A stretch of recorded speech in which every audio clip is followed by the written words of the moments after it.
유대인들이 예루살렘에서 제사장들과 레위인들을 요한에게 보내어 네가 누구냐 물을 때에 요한의 증언이 이러하니라.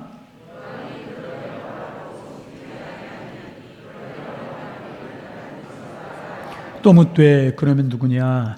내가 엘리야냐? 이르되 나는 아니라. 또 묻되 내가 그 선지자냐? 대답하되 아니라.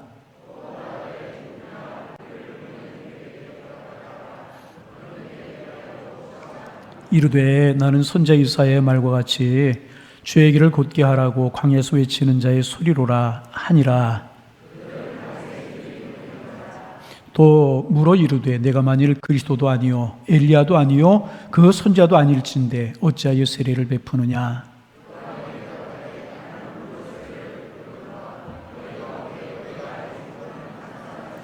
곧 내 뒤에 오시는 그이라. 나는 그의 신발 끈을 풀기도 감당하지 못하겠노라 하더라.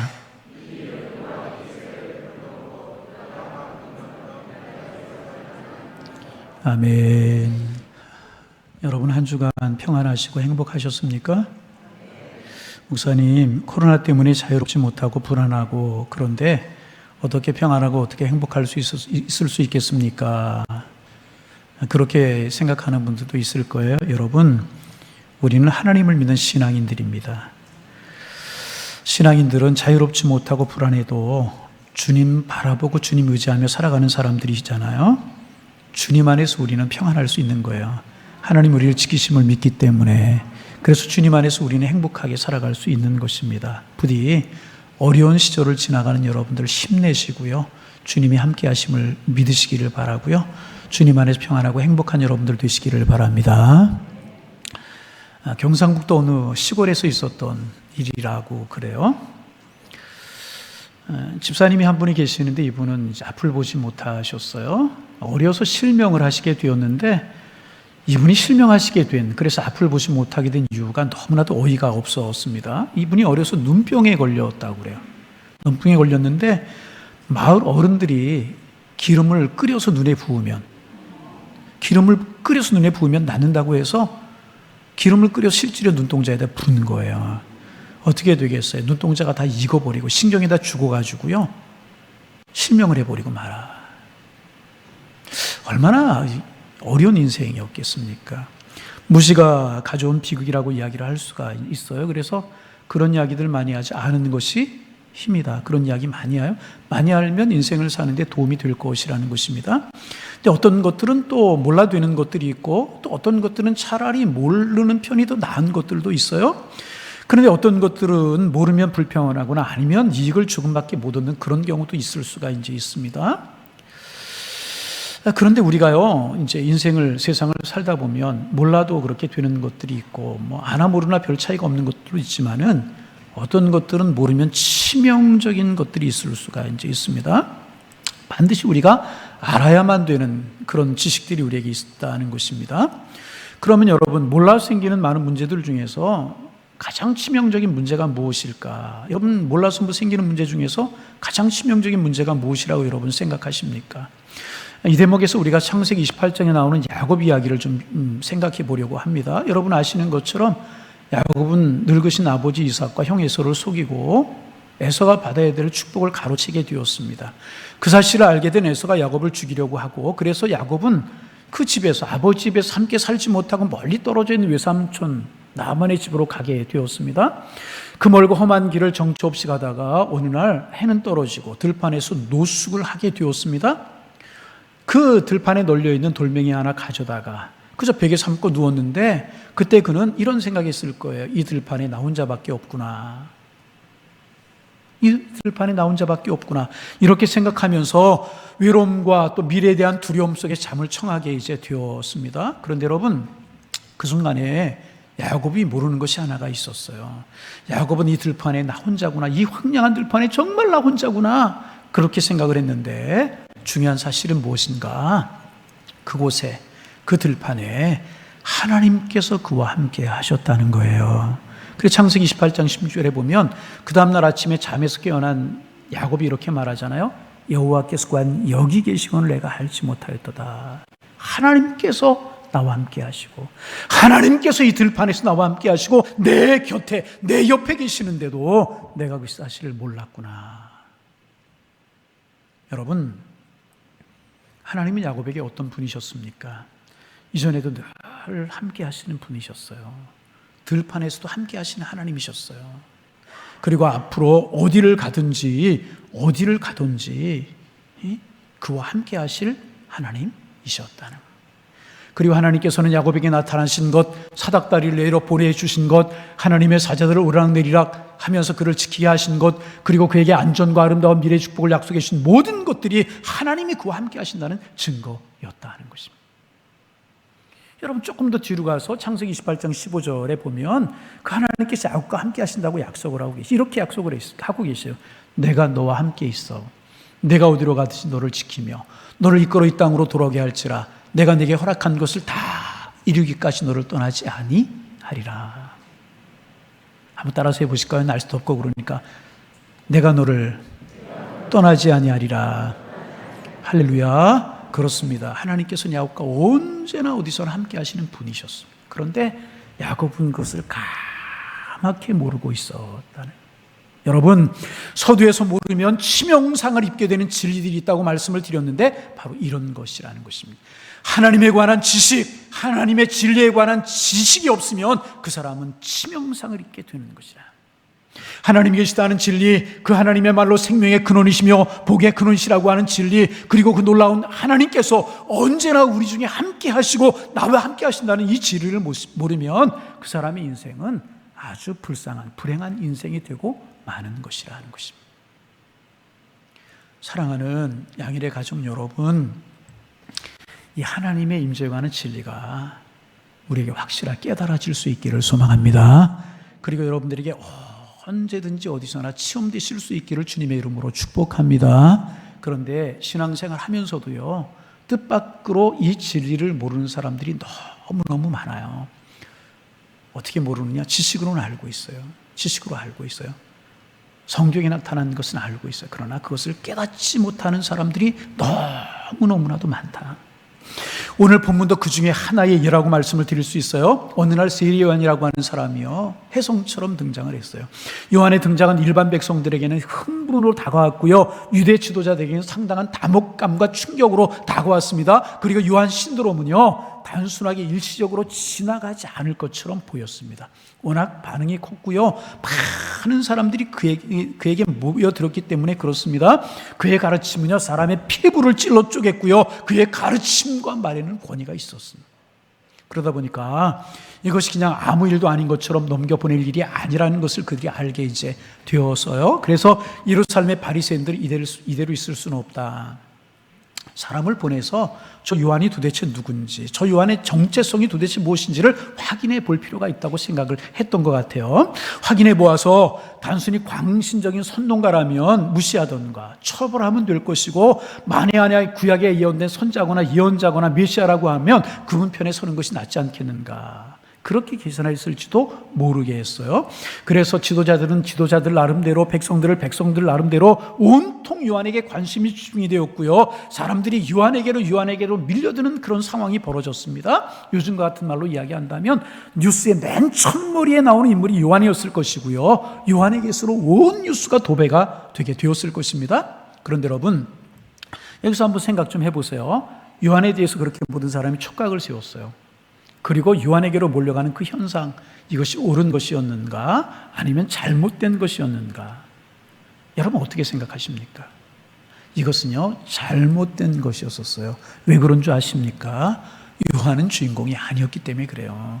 요한은 메시아가 아니었었어요. 요한은 그들의 구세주가 아니었다는 거예요.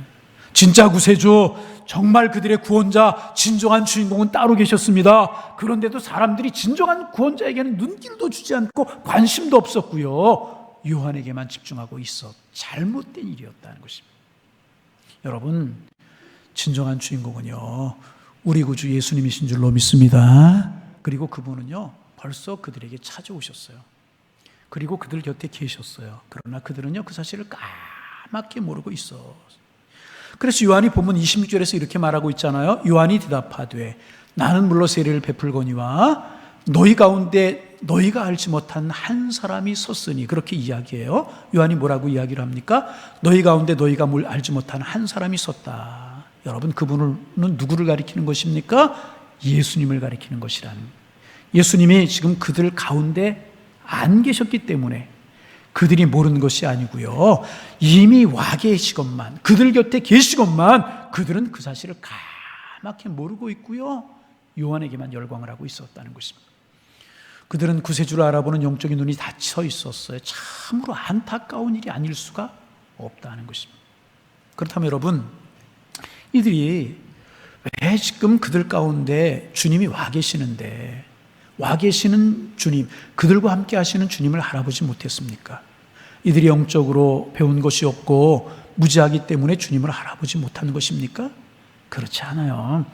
예루살렘에서부터 요한에게로 찾아온 이 사람들은요, 제사장들과 레위인들이었어요. 제사장들과 레위인들은요, 하나님의 성전에 봉사하고 제사를 드리는 사람들이었고요, 백성들에게 하나님을 섬기는 법을 가르쳐주는 당시의 최고의 영적인 전문가들이었습니다. 하나님을 섬기는 일에, 하나님을 아는 일에 최고의 전문가들, 영적인 전문가들이 이 사람들이었다는 것입니다. 그런데 그들은 구주 예수님이 와 계시는데도, 메시아가 와 계시는데도, 그들 중에 계시는데도 몰랐다는 것입니다. 왜 그렇습니까? 영혼의 눈이 닫히고 마음의 문이 닫혀서 그 주님을 모르고 있었다니, 안타까운 일이 아닐 수가 없습니다. 그래서 그들은 그 주님을 몰라보고 엉뚱한 요한에게만 관심을 쏟고 있었던 것입니다. 정말 안타깝기 그지없는 그런 모습이 아닐 수가 없다는 것입니다. 그래서 여러분, 저는 오늘 이 예배를 드리면서 마음속에 좀 소망이 생겼어요. 뭐냐 하면, 이렇게 오늘 예배당에 나오셔서 예배를 드리시던, 아니면 가정에서 좀 인터넷으로 예배를 드리신 분도 많이 계시리라 생각이 들어요. 인터넷으로 가정에서 예배를 드리시던 우리 양일교회 성도님들께서 오늘 나누는 이 말씀을 좀 심각하고 진지하게 받아들였으면 좋겠다, 간절한 마음으로 심각하고 진지하게 받아들이면 좋겠습니다 하는 마음이 이제 가슴속에 생겼어요. 왜냐하면 자기들 옆에 주님이 계셨건만, 주님이 오셨건만 그 사실을 전혀 모르고 주님을 모르는 사람, 상관없는 사람 취급한 사람들이 일반 백성들이 아니었다는 거예요. 영적인 전문가들이었다는 것입니다. 오늘로 말하면 예수 잘 믿는 사람들, 직분을 가진 사람들, 신앙생활 잘하는 사람들이었다는 것입니다. 그럼에도 그들은요, 주님이 옆에 계심에도 주님인지 몰라보았다. 그리 중요한 사실은요, 오늘 우리도 그럴 수 있다는, 우리들 중에는요, 신앙생활 오래 한 분들 많이 있어요. 뭐 신앙생활 시작한 지 얼마 안 된 분도 있지만 신앙생활 오래 한 분도 많이 있어요. 그래서 교회 생활에 가는 건 많은 것을 알아요. 교회 생활에 관해서 이야기를 한다면 할 이야기가 많은 분들이 많이 있을 거예요. 내가 어떻게 신앙생활했고, 아니 어떻게 교회 생활했고, 어떻게 봉사했고, 내가 무엇을 섬겼고, 어떻게 교회 생활했는지 할 이야기가 많은 분들이 많이 있을 것이라는. 그래서 우리는 어떤 의미로 상당한 전문가라고 이야기할 수 있고 그런 분들이 많이 있을 수 있다는 것이라는 것입니다. 그런데 여러분, 그러면 우리가 그렇게 교회 생활에 관해서 많은 것을 알고 있고 교회 생활에 관해서 많은 이야기를 할 수 있다면, 그러면 주님의 임재를 느끼고 주님의 임재를 아는 영적인 마음의 눈이, 영안의 눈이 우리에게 열려 있는 것인가? 영안의 눈이 우리에게 정말 열려 있는 것인가? 그렇지 않고요, 그것이 영안의 눈이 열려 있지 않는 것이 문제라는 것입니다. 그래서 여러분, 우리가 해야 될 진짜 중요한 이야기는 교회 생활 이야기, 내가 어떤 직분을 가졌고 내가 몇 년 예수 믿었고 어떤 곳으로 섬겼다, 이런 이야기가 중요한 것이 아니라는 것입니다. 정말 중요한 이야기가 무엇이겠습니까? 주님은 늘 제 곁에 함께 하셨습니다. 저에게 은혜를 베풀어 주셨습니다. 주님께서 제 인생을 여기까지 인도하셨습니다. 그 주님이 제 인생의 앞날도 인도할 것을 저는 틀림없이 믿습니다. 우리는 이런 고백, 이런 신앙의 간증들, 이런 이야기들을 우리는 풍성하게 나눌 수 있어야 될 것이라. 다시 말하면, 다른 말로 바꾸면 주님과 함께 걸어온 인생 이야기를 풍성하게 할 수 있어야 되고요, 매일매일 매순간 주님께서 역사해 주셨던 그 주님의 사랑 이야기, 주님과 함께 여기까지 온 신앙생활 이야기를 아주 풍성하게 나눌 수 있는 우리가 되어야 될 것이라는 것입니다. 그래서 여러분, 교회 이야기, 교회 생활 이야기는 많이 할 수 있는데 신앙생활은 할 이야기가 없는 사람들이 많다는. 무슨 이야기인가? 교회 생활이 신앙생활 이야기, 신앙생활이 교회 생활 이야기지 무슨 이야기인가? 그럴 수 있습니다. 아니라는 것입니다. 신앙생활과 교회 생활과 신앙생활은요, 비슷한 것 같지만 완전히 다른 것입니다. 여러분 이거 알아야 돼요. 교회 생활 잘해도요, 예수님과 함께 살아가는 신앙생활을 잘못하는 사람들 아주 많이 있다는 거예요. 아주 많이 있을 수 있다는 거예요. 교회 생활 잘해요. 근데 신앙생활 잘못하는 사람들이 있다는 것입니다. 여러분, 레위인들이나 제사장들이요, 예수님이 그들 옆에 계시고 그분이 메시아인데도 그 예수님 알아보지 못했어요. 왜 몰라봤을까요? 목사님 그거야 예수님이 아직 공생애를 시작하지 않으셨을 때였기 때문에 예수님이 능력을 행하시고 병자를 고치시고 바람과 풍랑을 잔잔케 하시는 그런 사역을 예수님이 시작하지 않았기 때문에 그들이 예수님을 메시아로 몰라보는 것 아니겠습니까? 그렇게 이야기할 수 있을 것이라는 거예요. 아닙니다. 그렇지 않습니다. 나중에 보면은요, 이들에게 예수님께서 공개적으로 내가 오리라고 성경에 예언된 메시아다, 주님이 그렇게 말씀하시잖아요. 이렇게 직접 예수님이 말씀하셨는데도요, 그들은 여전히 주님이 메시아라고 하는 사실을 알지 못하고 알아보지 못하고 있어요. 참 여러분, 이게 무서운 것이라는 거예요. 이 영적인 무지가 여러분 무서운 거라는 거예요. 오래 교회 다녔고 오래 예수님을 믿는다고 해도 주님이 지금 내 곁에 계시다, 나와 함께 가시다, 주님이 나를 사랑하신다, 이것을 못 느끼고 신앙생활하는 사람들, 교회 생활하는 사람들이 있다. 무서운 것이라. 여러분, 서두에서 야곱에 관해서 말씀을 드렸어요. 하나님께서 그 들판에 자신과 함께 계신다는 것을 야곱이 왜 몰랐겠습니까? 한 번도 하나님에 대해서 들어본 적이 없어 그랬겠어요? 하나님 지식 들은 게 없어서 그렇겠어요? 아니에요. 절대로 그렇지 않습니다. 여러분, 야곱은요, 수도 없이 하나님에 관해서 들었을 것이라. 정말 귀가 따갑게 하나님에 관해서 들었을 것이라는 것입니다. 무슨 말인가 한번 따져볼까요? 계산 잘하면서 따라와 보세요. 아브라함이 그의 아들 이삭을 몇 살에 낳았어요? 1, 2, 3부 다 공통적인 것 같아요. 마스크를 쓰고 계셔서 그런지 대답을 안 하기로. 아브라함이 이삭을 몇 살에 낳았어요? 예? 또 10살 그러는 분이 있어요. 예. 몇 살? 대답하신 분들만. 그러면 또 안 되겠죠. 100살. 몇 살? 100살. 그리고 이삭이 쌍둥이 아들들 에서와 야곱을 낳을 때가 몇 살이었냐 하면 이삭의 나이 60살이었었어요. 그러므로 야곱이 태어날 때 할아버지 아브라함 몇 살이었어요? 계산이 안 되고 그저 목사님이 답을 하겠지. 160세. 160세였다는 것입니다. 그러면 그 후에 아브라함이 15년을, 160세의 손자를 아브라함이 본 것이고, 그 외에도 성경에 보면 15년을 더 살았다고 그랬어요. 그러니까 아브라함 몇 살까지 살았어요? 이제 좀 소통이 되는 것 같아요. 175세까지 살았어요. 그러면 에서와 야곱이 태어나고도 몇 년을 더 사는 거예요? 15년. 잘 모르겠어요. 15년을 더 사는 거란 말이에요.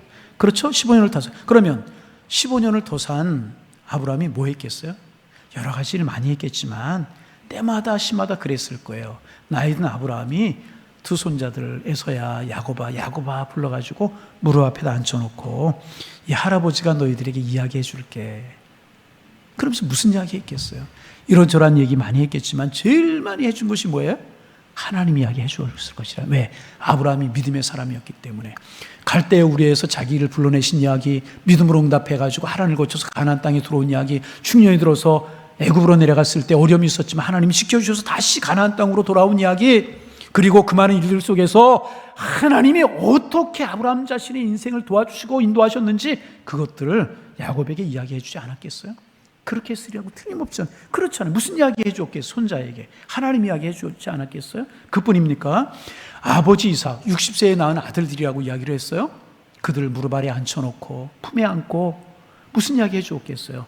내가 여기까지 사는 동안 하나님께서 이렇게 인도하셨구나, 하나님 이렇게 축복하셨단다, 하나님 이렇게 복을 주셨단다 하면서 얼마나 많은 하나님 이야기를 야곱에게 해주었겠습니까? 그러면서 야곱에게 너도 하나님 믿거라, 너도 하나님 의지하거라, 너도 하나님과 더불어 살아가야 된다, 수도 없이 귀에 못이 박히도록 가르치지 않았겠습니까? 이삭이 야곱에게. 요즘식으로 말하면은요, 야곱은 가정에서나 교회에서는요, 말씀 교육을 잘 받은 사람이라고 할 수 있어요. 그래서 하나님 알아? 그러면 난 하나님 잘 알아요. 어려서부터 배워서 너무너무 잘 알아요. 성경에 있는 하나님 너무너무 잘 알아요. 그렇게 대답할 사람이 야곱이었다는 것입니다. 성경 안에서 배운 하나님이 너무나 많이 알고 있었다는 것입니다. 그러나 정작 인생의 비바람이 치는 현장에 섰을 때, 파란만장한 인생의 현장에 부딪힐 때 바로 그 순간에 자기 곁에 자기와 함께 하신 하나님, 그 하나님은 몰랐다는 것입니다. 그저 배운 하나님, 들은 하나님이지 나의 현장 속에, 나의 삶 속에 지금 나와 함께 하시는 그 주님을 느끼고 살아가지 못했다는 것이고, 이것이 신앙생활의 왜곡된 모습이고 이것이 우리의 모습일 수 있다는 것입니다. 여러분, 저는요 초등학교 2학년 때, 신앙생활 중학교 때 하나님을 만났다고 몇 번 고백했어요. 그래서 30살에 안수를 받고 목사로서 평생을 살아오고 있어요. 그래서 저는요 이 성경 속에 나오는 설교를 늘 합니다. 늘 해요. 그래서 어떻게 하면 이 성경을 잘 풀어서 우리 교우들에게 좀 이렇게 쏙쏙 마음속에 새겨지고 하나님을 알 수 있게 할까, 늘 저 과제고 기도 제목입니다. 늘 성경 속에 나타난 하나님을 설교해요. 그런데 여러분, 제가 그렇게 성경 속에 나타난 하나님을 설교하고 있지만은 내 인생 속에서 밤이나 낮이나 늘 동행하시고 역사하시고 지금도 여기 살아계시는 하나님에 관해서 내가 무지하다면, 성경 속의 하나님은 잘 알지만, 배운 신학적인 하나님은 잘 알지만 내 삶 속에서 순간순간 나와 함께 하시는 그 하나님에 관해서 내가 무지하다면, 그래서 그 순간순간 나와 함께 하시는 하나님을 이야기할 수 없다면 얼마나 안타까운 일이겠어요. 얼마나 안타까운 일이겠어요.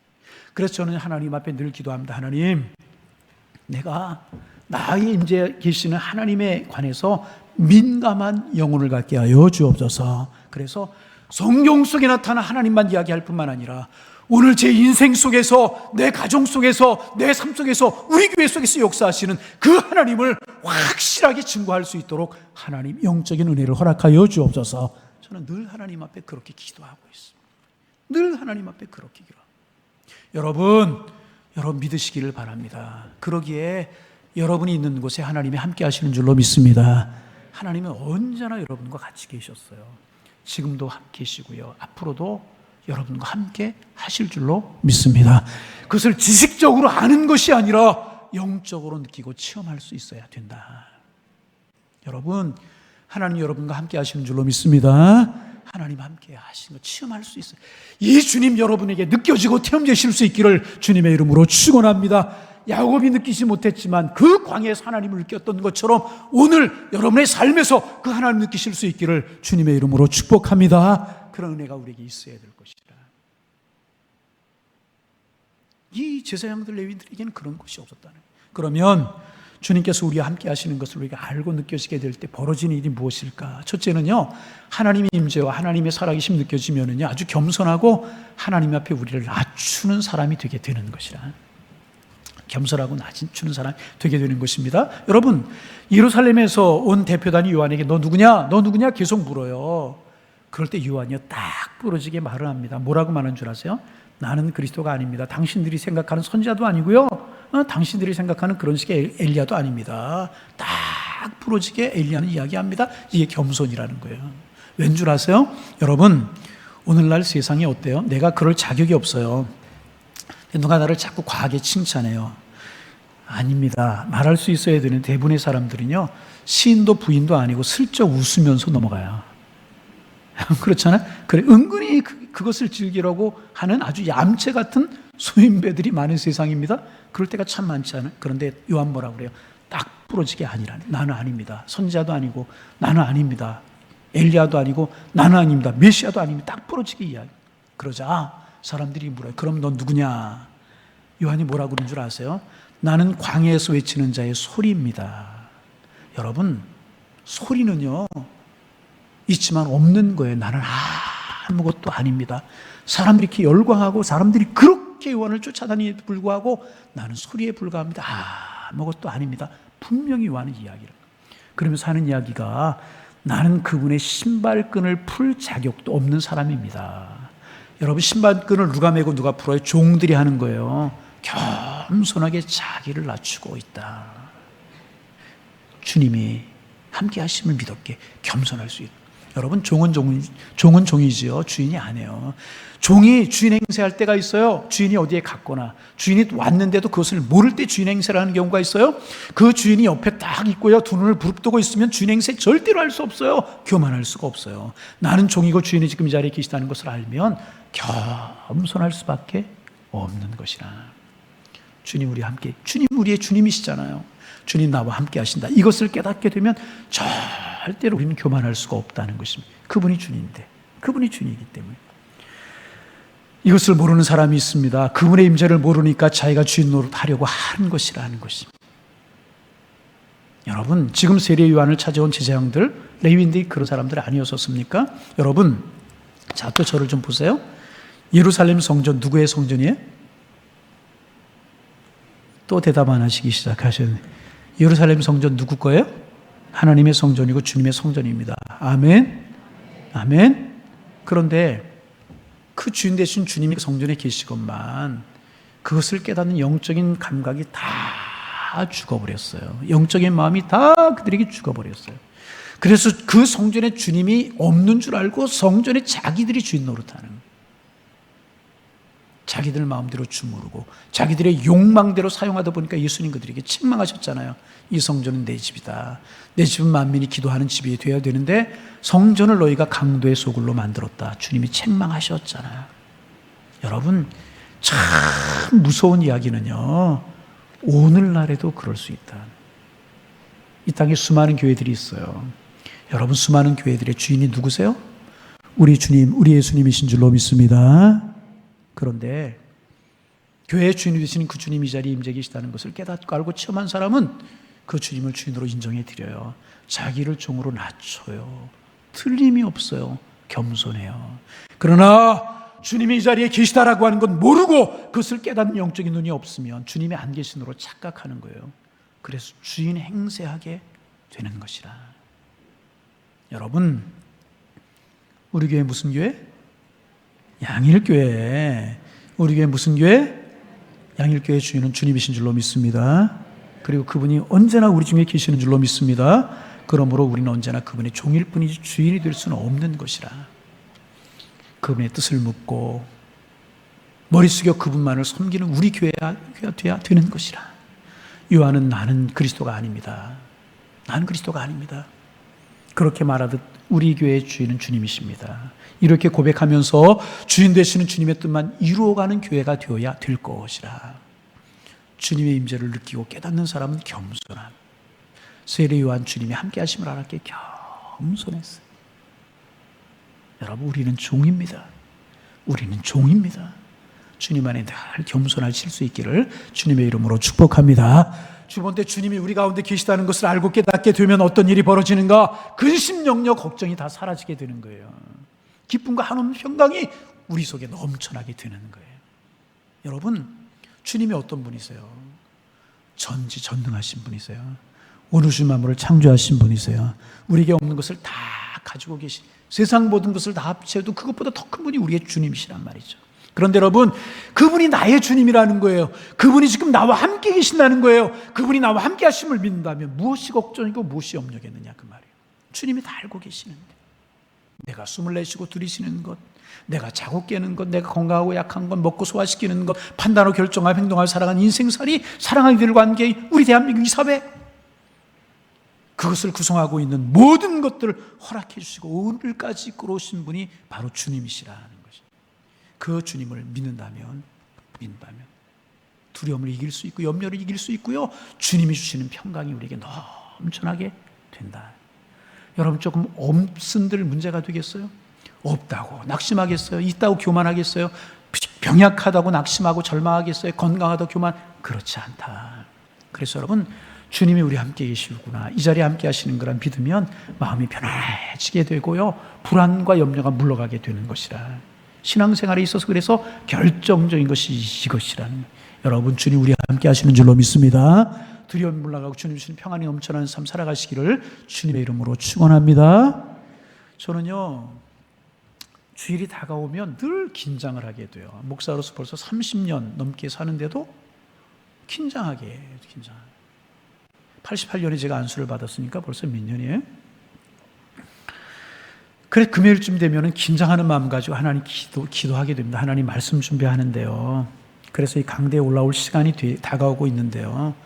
하나님 예배당에 들어서면 저 혼자 예배당 들어서지 않게 하시고요. 강대에 올라서면서 계단 몇 개 올라오는데 저 혼자 올라오지 않게 하시고요. 하나님 주님 함께하여 주옵소서. 나의 마음에 나의 입술에 영혼 속에 함께해 주시고 우리 교우들의 귀와 심령 속에 함께해 주실 줄로 믿습니다. 이런 기도 계속하다가 여기 올라오게 되는 거예요. 그래서 저는 틀림없이 믿어요. 주님 지금도 저와 함께 하시는 줄로 믿습니다. 제가 설교하는 이 설교 속에도 함께 하시는 줄로 믿습니다. 그리고 여러분 속에도 우리 교회 속에도 하나님이 함께 하시는 줄로 믿습니다. 하나님 이 자리에 임재하셔서 우리 예배를 받으시는 줄로 믿습니다. 이 자리에 계셔서 여러분의 상한 마음을 고치시고요, 우리를 싸매주시고 슬픈 자, 어려움 당한 자를 위로하고 계실 거예요. 이 사실을 믿으시길 바랍니다. 여러분 저를 좀 보세요. 조금 더 만약에 주님이 안 계셔요, 우리 함께 하시지 않아요. 그런데 우리가 나와서 뭐 예배한다고 찬양하고 기도한다고 뭐 하고, 이것보다 여러분 우스운 일이 어디에 있습니까? 하나님이 우리 가운데 계시지 않는데 우리만 나와서 이런다면 이것보다 우스운 광대 노름이 어디에 있겠느냐 그 말이에요. 그러나 우리의 예배가 아름답고 우리의 기도가 아름답고 우리의 찬양이 아름답고 우리가 주님을 섬기는 이 모든 것이 아름답고 귀할 수 있는 이유는 그분이 이곳에 계셔서 우리 예배를 받으시고 우리를 축복하시고 우리를 위로하시고 우리를 싸매시고 우리를 고치시고 우리를 승리하도록 우리를 도우실 것을 믿기 때문에 우리는 감사와 감격으로 하나님 앞에 예배할 수 있는 것 아니겠습니까? 여러분 믿으세요. 하나님 우리를 한 번도 홀로 두신 적이 없으세요. 아멘. 지금도 함께 하시는 줄로 믿습니다. 그 하나님이 우리 앞길에도 홀로 걸어가게 하실 분이 아니시라. 여러분 그 주님의 임재를 체험하시고 그 주님과 동행하는 인생길을 걸어가시는 살아계신 주님과 함께 하시는 인생을 살아갈 수 있는 여러분들 되시기를 주님의 이름으로 축원합니다. 축원합니다. 그래서 나의 마음에 근심고름 가득 덮일 때, 그리고 내가 지치고 피곤할 때, 그리고 내 마음이 여러 가지로 뒤숭숭하고 힘들 때 우리가 위로가 되시고 힘이 되실 분, 그분 누구? 오직 예수 그리스도 한 분이신 줄로 믿습니다. 그 놀라운 분이 여러분의 주님이시고 여러분의 주님이십니다. 그분이 우리 중에 계신다는 사실을 믿으시기를 바랍니다. 그러면 우리는 믿음으로 승리할 수 있게 되는 것이라. 주님이 이렇게 우리에게 말씀하셨어요. 따라서 해보실까요? 내가 세상 끝날까지 너희와 함께 있으리라. 주님 그렇게 말씀하셨어요. 주님은 변개치 아니하시는 분이세요. 약속 지키시는 분이십니다. 여러분과 함께 하심을 믿으시길 바랍니다. 그래서 여러분 주님 함께 하시는 복을 누리셔서 세상을 살지만 승리하는 이 축복이 여러분 모두에게 넘쳐나시기를 주님의 이름으로 축원합니다. 축원합니다. 하나님